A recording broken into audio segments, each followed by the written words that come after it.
Hello, everyone. It is noon Pacific time on Friday. It's time for another Relentless Learning. Welcome to the show. As I say, I hope you all are having a good day, and I'm looking forward to seeing where everybody is from. I know Eddie has just put a note in the comments. Thank you for that. He's calling. He's here from California. It's pretty interesting because our guest Marian, who we're going to bring on the show in a little bit, is actually coming to us from Madrid, Spain.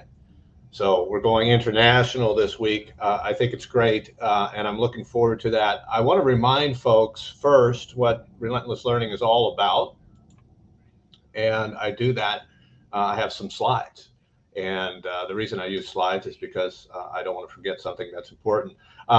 Every week, or most every week on Friday at noon Pacific, we have this Relentless Learning. It's 45 minutes. We do 30 minutes of presentation and talking, and then we do about 15 minutes of questions and answers to your questions from the comments section. So please use the comments if you have any questions.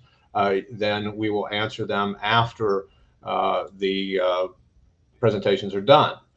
This week's two big ideas, and I refer to them as big ideas, but to me, they're like aha moments. That's where you see something different, and it kind of changes your whole perspective of things, makes things a little clearer.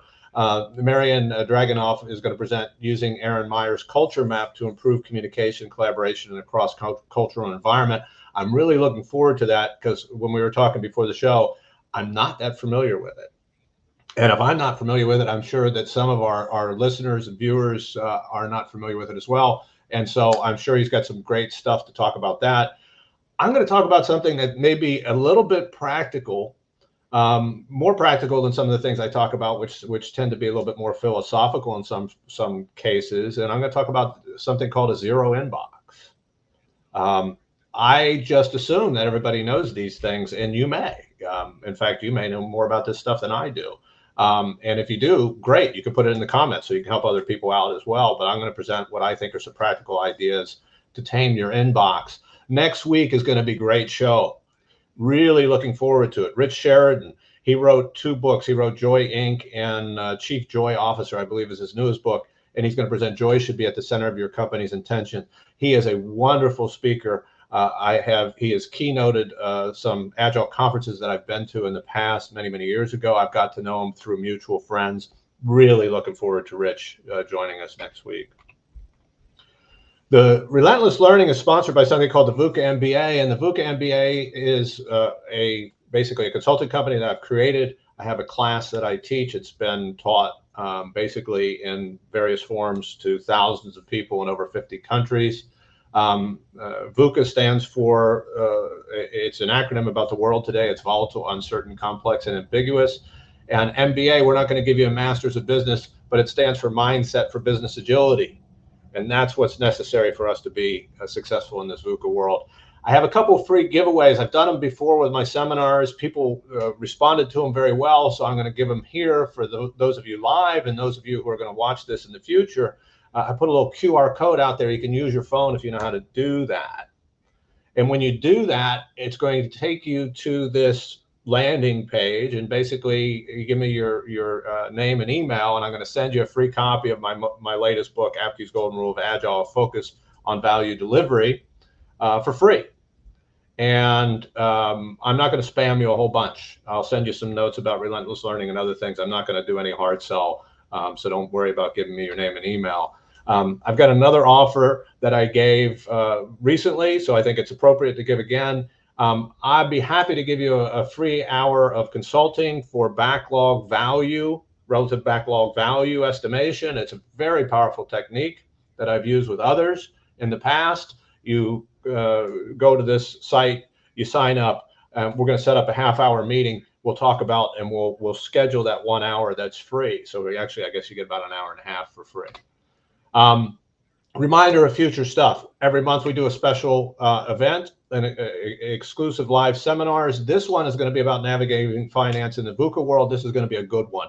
I'm going to talk about what are the things when we talk about finance and incentive structures and things that have to deal with money, we have to look at differently in this world. And I think you're really going to enjoy it. I'm very excited for that one. And as I have done always, if you look in the comments before the show, I put in these links. These are some helpful links. You can go to the website, you can email me, you can get on our mailing list. I've got tons of content on YouTube. Please link into me if you haven't yet. And then you can get on my calendar. I love it. People just set up a half-hour meeting. We sit down, we talk. I love it. But I'm running out of time because I want to keep this down to 5 minutes. But there's some of you saying, hey, why am I here? Why did Larry invite me here? Well, there's a couple things. One, some of you, I want to be guests. So if you're interested in being a guest, you can go to the website. There's a form you can fill out. If you can't find it, just send me a note. Be happy to help you with that. So I want to move into what I'm considering my quote unquote big idea of the day. And the reason for this, I'm going to talk about something that's referred to as zero inbox, which is basically tame your email. And you're saying, well, why, Larry, should I tame my email? Why is this zero inbox thing important? I think that's where we always want to start is why things are important. And I'm going to go through a whole list of things real quick before I get into the actual tips that I think will help you. One, it's going to reduce stress and cognitive overload. There's a study at UC Irvine and also the US Army found that limiting the number of times participants check email significantly reduces stress and increases focus. So if you can keep your inbox at zero or close to zero, you're going to minimize the constant distraction and mental burden of an overflowing inbox, and therefore you might reduce the stress levels. And I think that's really important because the world is very, very stressful and we do have a lot of things going on. So if you can find some solace in doing that. The second thing is you're going to improve productivity. And the question sometimes people ask me is, what do you mean by productivity? And I want to define it this way because I always talk about this in my class. It's the value you can deliver over time. That's really what it's about for you, for your product, for your company, is what is the value you can deliver over time or you can create over time. And what has been found is, according to McKinsey, this is a study that McKinsey did, the average professional spends 28% of their workday reading and answering email. So if you can effectively manage and reduce your inbox, you can reclaim a good portion of your day that you can focus on other things. Next, you're going to get better organization and prioritization. Sometimes I don't use the word priority. Sometimes I use sequencing. Y'all probably heard me say that before. It's kind of the same thing. This approach encourages you to review and use your emails to set up meetings, prioritize tasks, and deal with things that are critical immediately, and then those things that are not, scheduling time or eliminating them completely. There's a decreased risk of missing important information. If you have a bunch of emails and it's going to be hard to find something that's important sometimes. If you use some of these techniques, it's going to help you not miss something because your inbox is going to be very small and you're going to be able to see everything. My goal is always that it fits on kind of one screen or less on my phone, not even on my desktop, but on my phone, that I can see all my messages on the inbox in one screen. And the last one is an enhanced mental clarity and decision making. Did I miss one? Oh, anyway, when you clear your inbox, it just gives you the ability to have better decisions and mental clarity. These are some reasons, but let me get to the things that I wanted to talk about before I run out of time. One of the best ways you can do is skip the inbox completely. If it doesn't come to your inbox, you don't have to deal with it. And there's a couple ways that we can do this. These are very important things to consider. And I'm going to actually show you some of these things with my actual email. I got it set up, but not just yet. One, be relentless with filters. Make sure that you're setting up filters to move things out of your inbox and into an archive or a label, or just delete them if they're no good. Put them somewhere. If you want to delete them, then you probably want to do the next thing, which is reporting the spam and utilizing unsubscribe. we get on a lot of email lists sometimes, and that starts to clutter after a way, and it starts to eat away at us little by little, drip by drip. So every once in a while, I'll start to get pretty vehement that I'm going to use the unsubscribe. I'm going to show you how you do that as well. And then here's something that I do that I think is probably pretty important. Empty your spam folder every day. I don't let it overflow. And there's a reason why I do this. I know it sounds probably a little AR, but the reason I do this is when I have only a few items in my spam, every once in a while you get a false positive where there is a message in your spam that you actually want. It only happens maybe once or twice a year because the spam filters are great these days. I mean, if anybody who's an older person like me can remember how many emails we used to have in our inbox and how much junk there was. They do a great job. I'm speaking specifically, I'm going to show you through Gmail. Gmail does a wonderful job. This is not a promotion. They don't pay me. If they want to, send me a check. That's fine. I just think that they do a really good job of moving stuff into spam so I don't see it. But every once in a while, they take that. I've had some really important emails go into spam by mistake. So if I have a small spam folder, I can see it real quickly. I can see if it applies. If not, I can get rid of it. It takes seconds a day, literally seconds a day.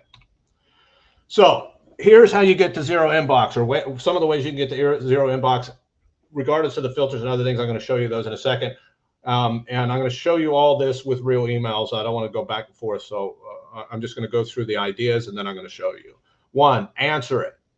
If you can answer it immediately, answer it. Get it out of your inbox. Make sure you answer it. If you don't need to answer it and you need to answer it later, snooze it. If you're not familiar with snooze capability, when I found this and started using it, it changed my world, literally. Because you can basically say, I don't want to read this now. You can set a time and date when it shows up again in the future. This is a superpower for clearing your inbox. Because you might say, hey, I don't need to answer it now. I need to answer it next week. You can snooze it until next week. It will show back up. Then you don't have to worry about it. Create an event. If somebody is asking you for something or there's something you need to do, and I'm going to talk about this next week because I think it's an important thing about just create an event. You can do that as well. You can create an event or a meeting and it goes on your calendar. And that way you make sure that it happens. You can get rid of the email. You can archive it, get rid of it. Label it and archive it. If it's something that you want to see in the future, you'll see when I show you my screen, I've got a bunch of labels on the side. These are things that you want to do. Label it, get rid of it, move it. Don't touch it more than once. Archive it. Don't need it, but you might want to view it later. You might want to be able to search it, archive it. Last thing is delete it. I'm very, if I see something and I don't like it, don't need it, boom, I'm going to delete it as quickly as possible. So it's harder to show, so I'm going to do it from my own email.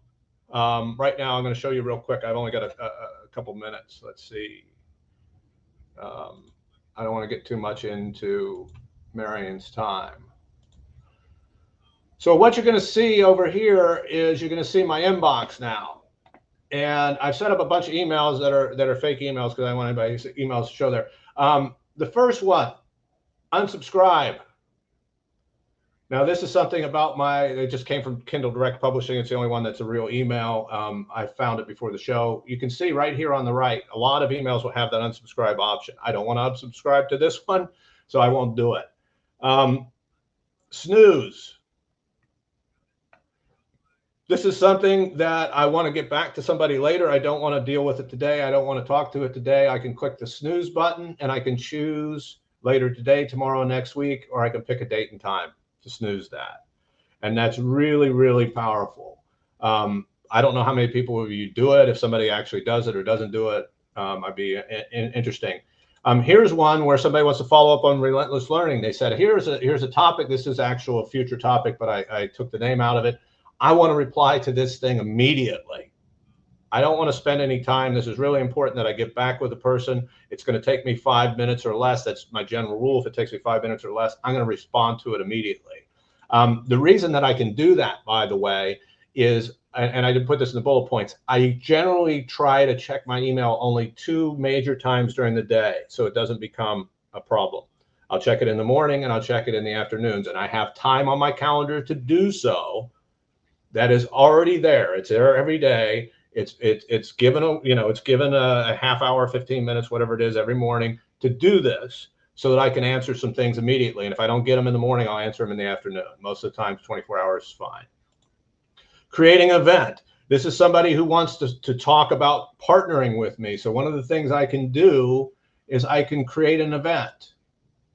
So I click up on these three dots and I click on create an event. What it's going to allow me to do is it's going to allow me to schedule something.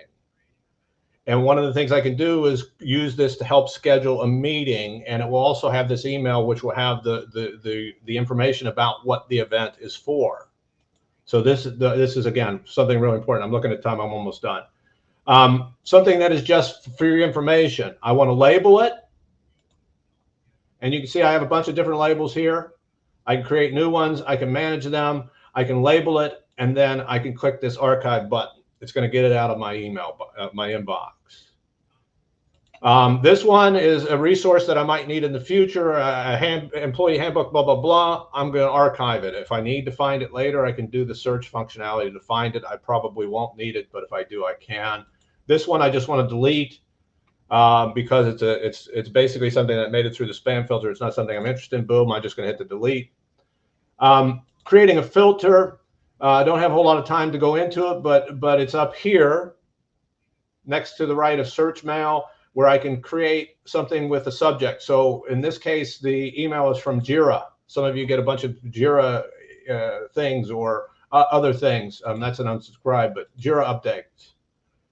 I don't want to see them. I want to label them. I want to look at them later, so I can label it. I can archive it, and then if I want to look at my Jira updates in bulk, I can go to the Jira notices folder. Or there's one here, and I can look at the Jira notices. I'm running out of time. The other one is, here's some spam. I want to make sure I report the spam so it helps the spam filter, et cetera, et cetera. I don't know how well these things come through in the short period of time that we have together as far as the tips and tricks, but hopefully they will be helpful to you, because what I found, this along with scheduling, vehemently scheduling, which I'm going to talk about next week, and I'm going to show you how I do some things on my calendar, really helped me to do what I do. Because people often ask me, they say, Larry, you got so many things going on. How do you stay up with them? And one of the ways I can stay up with them is I'm very, very good with the messaging in my inbox. Anyway, I've run a little long. I apologize to my guest, Marian, for that. He was very patiently waiting in the green room, as we say, for the show today. I really appreciate Marian joining us today. Because he and I met through LinkedIn, which I meet a lot of folks through LinkedIn, reached out to me. We got a chance to talk, and he actually has a show that he does that I was part of, and I thought, great, I want to have Marian come over and talk to us about what he's doing, because he's got some interesting things going on. And just a little bit of, before we talk about it, I mentioned the fact that Marian is in Madrid, but I want to talk briefly about his background. He is an agile trainer, consultant, and coach with over 5 years experience in lean, agile, and DevOps transformations at scale. And he is experienced in giving trainings and coachings and other things. And he is somebody who is a DASA ambassador, and DASA is the DevOps Agile Skills Association ambassador, which is really neat. That's how I met him. And they are actively working on DevOps stuff, which is really, really important to the Agile process. So hopefully I hit all the high notes. Marian, did I miss anything? Thank you, Larry. You can hear me well, right? You see me? Yeah, we got you. All right. Pleasure to be here. A big fan of Relentless learning. Now I've learned about Relentless scheduling, and I'll have the pleasure maybe to talk about Relentless cultural awareness in a second. Excellent. Thank you for that great presentation, and happy to be on board. I just passed you guys my contact data. If for any reason our time is not enough, feel free to reach out. I'm happy to follow up on any question, concern, comment that you might have after our show. Do you have anything before we're going to get back on time a little bit? But do you have anything these days that you want to promote to the group as well, as far as the things that you're doing or what you're looking for? Right. Well, in general, I can help you guys in your organizations to coaching, training, consulting teams, communities to enable yourself in an agile way. And specifically, what's the highlight today, also in a cross-cultural way, right? So cultivate changes in culture, mindset, knowledge, enable and scale change. Feel free to reach out, and I'm happy to deep dive into all these topics to help you on your journey.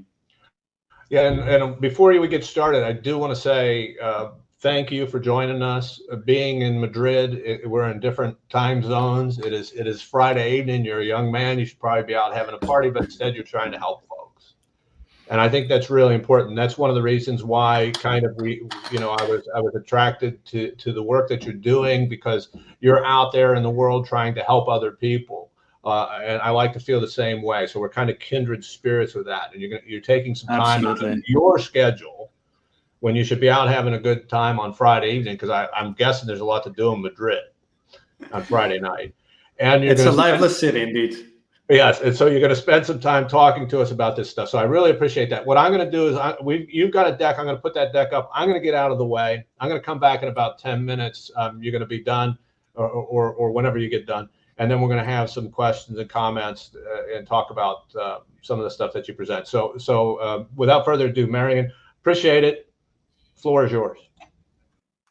Thank you, Larry.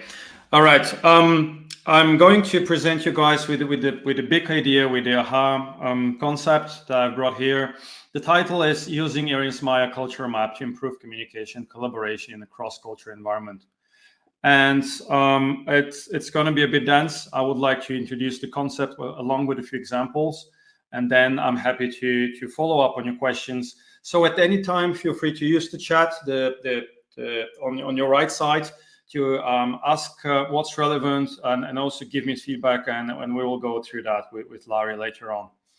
Right. All right. First, how this topic came up for me, the challenge, right?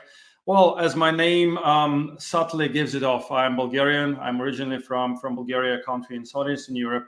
And early in my career path, I started to live abroad and live in different countries for the last 15 years. And as such, I faced different cultures. And here I picked up the top 5, right?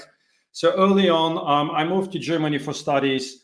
I study now and live in Spain. And also in terms of work, I worked quite a lot with Romanians and Indians. So this is one of the major cultures, right, that I faced. And as long as I moved out of home with 19 years old, I started face the stereotypes, right, both ways, right? So the first impression was about my own culture, right, Bulgarians.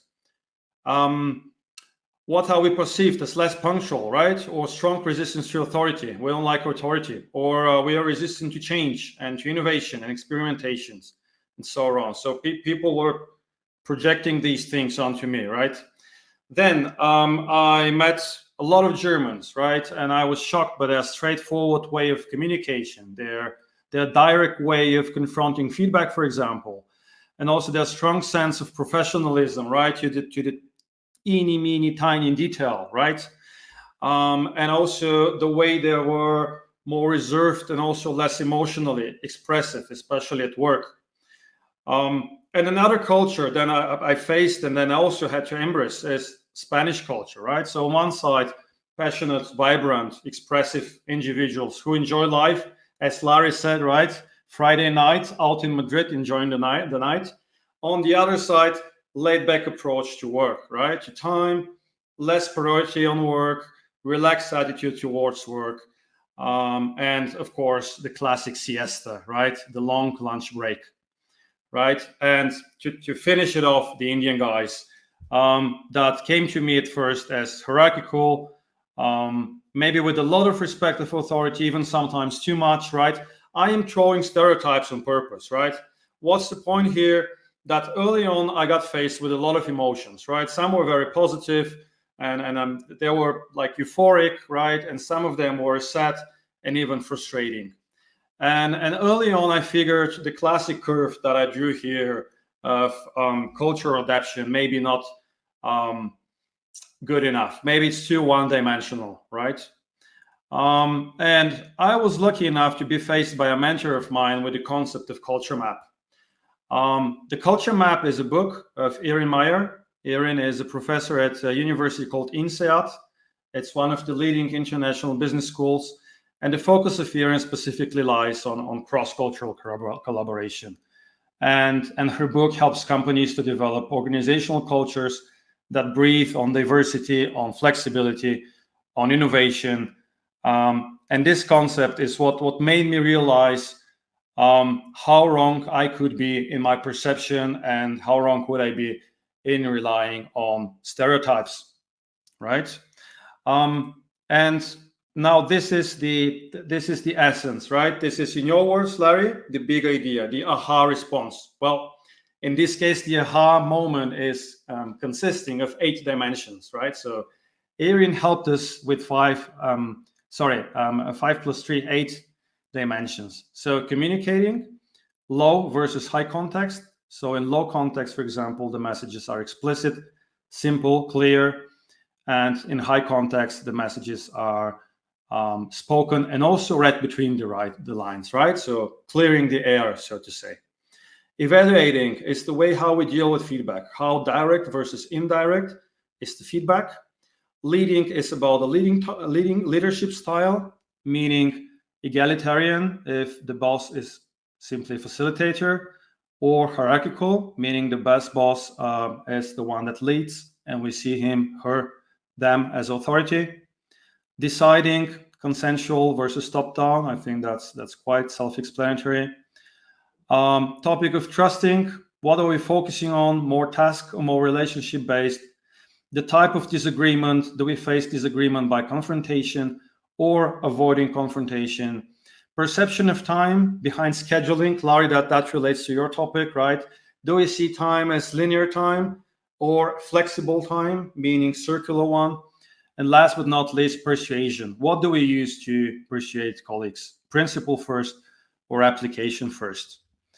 And the good news is that behind this concept, there is the database of Erin that help us put these dimensions into practice, right? So here you can see my own example of the 3 main cultures that most influenced me, right? And it's also the source of my euphoric frustration and sadness in my day-to-day life, right?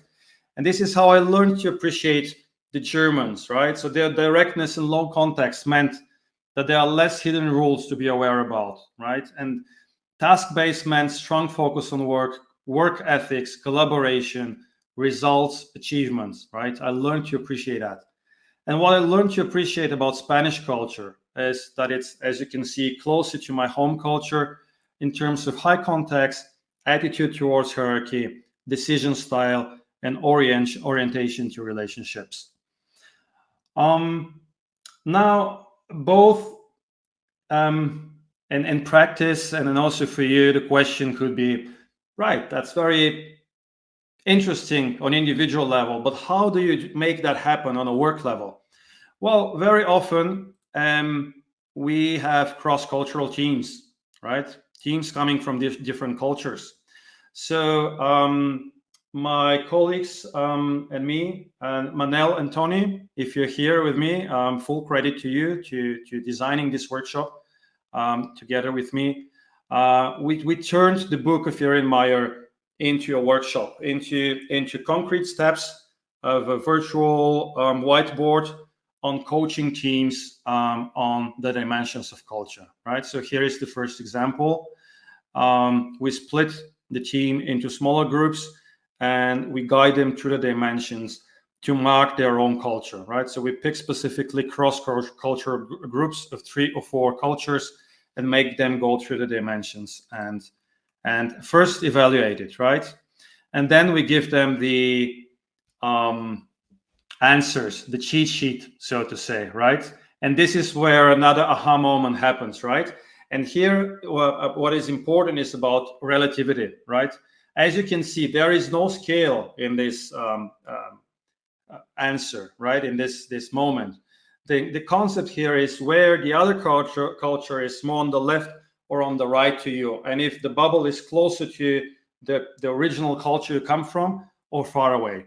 All right. So you, already by looking at this image, you can have an example. You can have a feeling of how Spanish, Germans would perceive way of working, and where would be the similarities and the differences. And another example is we ask them, how could you be perceived with your own home culture towards different cultures? Another example of interactive workshops. For the sake of time, I'm not explaining all the steps, just giving you a glimpse of what that could be. And here are more examples, right? To make the people aware of how they could see each other. What are the core messages that we send with these dimensions, right? So either you're perceived as very impunctual, or beating around the bush, or as too authoritarian, and so on and so on. This greatly helped me improve cultural awareness, communication, collaboration, and in the end also performance and efficiency, right? I can't see you yet, Larry, but I'm going to wrap it up. I think I'm running out of time. Key takeaways: if you have to stay with one phrase from this bit of learning, the phrase is, what is water, right? And I love this short tale of two fish swimming, meeting an old fish, and the old fish asked him, hey folks, how's the water, right? And the young fish says, what the hell is water, right? So culture is the water we swim in, right? This is the message. And most of us are very often not aware of these dimensions. And this is the key learning that I would like to bring to you. Thank you for your attention, and then I would like to pass you the word, Larry.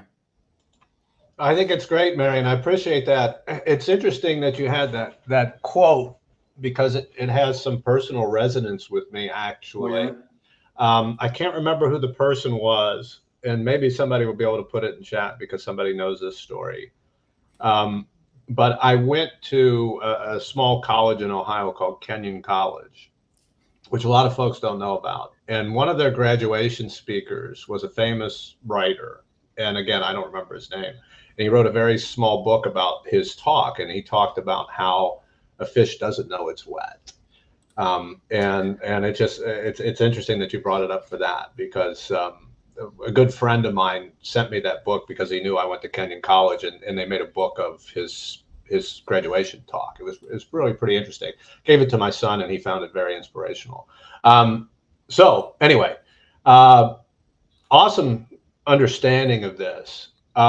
When you do this with teams, and I think this is one of the things, the folks who are here or find this in the future on LinkedIn or through YouTube, because I post it there, and they want to get in touch with you. What kind of response do you generally get when you're working with the teams? What do you see with the people? You've got a diverse team of people from different cultures and backgrounds, which is not uncommon in our work. What's the major thing that you kind of see as somebody who presents this information to them, because it's quite fascinating? Yeah. I think the main messages are breaking the stereotypes, and realizing that in terms of cultural dimensions, our culture is not the absolute truth, right? So our perceptions are not absolute truths, and we also can come across as very rude and even aggressive if we only rely on the false assumption that other cultures are the same as ours, right? So people can feel distrusted, cheated, and and inconcrete, and then or on the other side, right, too rude or too offended, or we can come across as flat or insincere if we don't consider these dimensions. And this is where the high effects moments come in, especially where two cultures have very different dimensions, right, in terms of hierarchy, in terms of decision. This is where people realize, oh wow, there is more than one truth. There is not just my truth, and it's not universal. It just applies to my context today here in Madrid. But on the other side of the ocean, there is another type of truth that is as valid as mine, and I should respect it if I want to work with these people. Yeah, and I want to remind folks, if you have any questions, you can put them into the comments, and we'll certainly take a look at it. Michael Lyons had a question about archiving on my presentation. I answered it in the comments. Hopefully that's sufficient. I want to concentrate on yours. How many times do you find somebody says, hey, wait a minute, I'm Spanish, this isn't me? You see that happen? I mean, Yeah, of course, very often. Yeah. They mentioned that the culture map introduces, right, the country culture or even the regional culture is only one of our layers, right? So in my head, we're built of layers, right? So culture, society, childhood, studies, experience, and of course, culture, maybe even religion, maybe even politics, right? So this specific workshop brings one very important dimension, but it's far not the only one. And especially in Europe, it very often happens that we also have strong regional differences, and that's also the case of Spain, right? So you would have the Catalans, which are a separate community, and we would have the Basques, and we would have the Andalusians in Spain, right? And we would have the Galicians. It could as well be people like me, right? I'm Bulgarian. I've worked for 12 years in Germany. Now I'm working for 3.5 years in Spain. Who knows where my dimensions are? If you ask my Spanish boss, he says, Marian, well, you're way too German. You're way too direct. Like, hold on, time out. You have to be more polite here. That's not going to work for you. But the point here is not to find yourself into a specific box, right? Not to put you in this one tiny box. This is what the stereotypes do. This is what we want to get out from. But to think of these terms of relativity, right? So maybe you're not exactly here as a Spaniard, but you're going to be here in terms of where you are compared to Swiss or German or Americans, right? And this is what helps, this relativity of the concept. We do have a question from Michael Lyons. Sure. Do you find that people of a given culture work and get along best with those who map similarly, peer-to-peer or boss to employee? The short answer is yes. Of course, and the more complex, the classic consulting answer is it depends. Right? Depends, yeah. It depends on seniority, right, and on experience, and how often you have been confronted with other cultures, and you've learned to adapt your attitude, behavior, even cultural aspects to some extent. But of course, the closer two cultures or two teams are in their relative scales that we saw along the 8 dimensions, the more likely they are to handle work in a very similar way. And when I say work, I mean the dimensions that we see, right? So decisions, scheduling, results orientation, or relationship orientation, and so on and so on. So there would be less and less conflicts on that aspect. And this doesn't exclude other types of conflicts, right? When I say conflicts, I automatically think of 5 dysfunctions of a team, which is a classic concept for conflicts. But at least we would be less likely to observe the culture conflicts. And this is of great help for us, Larry, as consultant and as a coach, right? To know where to look for, with which tool, in the shortest way possible for which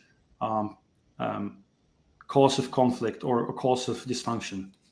Yeah, and the interesting thing, and just get your thoughts briefly. I got another question I'm going to get to in a second here, but conflict is not necessarily a bad thing when we're talking about teams, because if we only pick people who are like us, we're going to miss that diversity of ideas that's so important in innovation and knowledge work. Your thoughts on that? Yeah. Oh, sorry, what was the question? Well, I just wanted to get your thoughts on. I mean, conflict is not necessarily a bad thing, though. No, of course not. Yeah. And I would go even further, Larry. I would state that conflict can be very enriching. Yeah. Because in conflict we can see different viewpoints and then different ways to solve a problem. So especially on, if you recall, the last but not the least dimension was persuading, right? Principles first. So do I first look for a theory or application first? Do I look for pragmatic examples when I want to approach a conflict? And sometimes, especially with complex problems, you need this conflict to figure out what works best, right? And this is why this tool is so useful. It helps us approach the conflict from different style, right? And then same with decision making. Is it a one person decision? I am the boss, I say, that's it. Or maybe it's the type of conflict that I need to involve the team and see what other options I have on the table before I decide, right? So explore different scenarios coming from different cultures. And the one of the big things I see here is not so much what those cultures are, because an individual within that culture could be different. But I think it opens up the communication where we'll talk about our different styles. Yes, and it becomes an easy way for us to just kind of understand each other and lead to that psychological safety that folks talk about, you know, in the Google study of the 5 things that made for the most productive teams at Google. Number one was psychological safety, right? This affords us some psychological safety because we understand each other better and how we attack things. I want to get to the next question. How have you created environments where teams are open to hearing feedback? It's a great question. If a trait is viewed as negative in a culture, how do you address it without leading to defensive response? Right. That's a very good one. Thank you. I think that was Kim. Thank you for a question. Let's see. Here we go a bit further from the culture map dimensions, and this is also fine. But I'm thinking about some other tools, right? Mm-hmm. And one tool that it helps me a lot is to make feedback less personal, right? So avoid blaming, avoid finger pointing. Facilitate a workshop, facilitate a retrospective, facilitate an interactive session by asking the questions in a non-personal way, right? So we're looking for a way to improve work, right? Or to have less incidents if it's IT, or to tackle changes in a different way, but specifically avoid personal dimensions, right? So people don't feel offended. Yeah. And in the past, I've gone so far as to offer anonymous surveys and anonymous feedback, tools to avoid dispersonification and keep it more open for people with indirect negative feedback. And I think that's great advice, too, from the standpoint of if we're going to get people to work together, we work towards common goals. Like you said, let's reduce defects. All right, regardless of our differences, we're all working towards a common goal. And I think having those goals, I mean, in Scrum, we talk about sprint goals. So I think goals are pretty important for people to rally around. I think of the military and the U.S. military, where you're taking a bunch of people from diverse backgrounds, but they make it work, because they're concentrating on a goal, and they're all kind of equal on that team, which I think is really important. Could talk about this for a long time. As I told you when we were starting this, it goes by fast, but you have something you want to add before? It also goes in the sense of wrapping up. Like, if I have to sum it up for you guys, this concept made me aware of who I am and also be open about it. So I could even start with, I am Bulgarian with a German background, right? And this already gives the people indication where I am. And also on the other side, stay curious and be myself, right? So think where the other people come from, and be curious about their feedback, about their way of deciding, about their way of working. I think that's beautiful. A couple of real things before we leave. One, thank you for taking the time on your Friday evening to present this. It's fascinating. We could spend a whole bunch of time talking about it. Won't get to all of it. Now, if you're interested, please reach out to Marian. He put some of his information in the chat, so you can get a hold of him through LinkedIn. So please do.